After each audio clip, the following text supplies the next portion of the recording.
You ask Tiger to solve. This deals with linear equations with one unknown.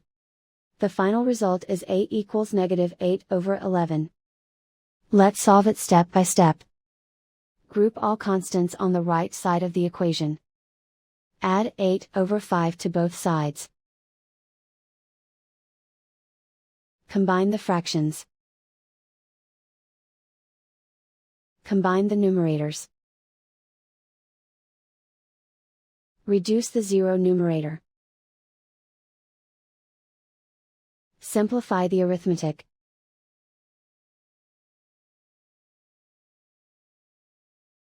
Isolate the g. Multiply both sides by inverse fraction 5/11. Move the negative sign from the denominator to the numerator.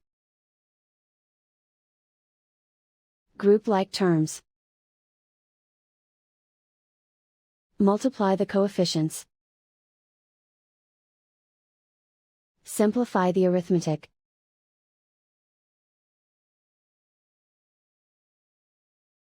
Move the negative sign from the denominator to the numerator. Multiply the fractions. Simplify the arithmetic.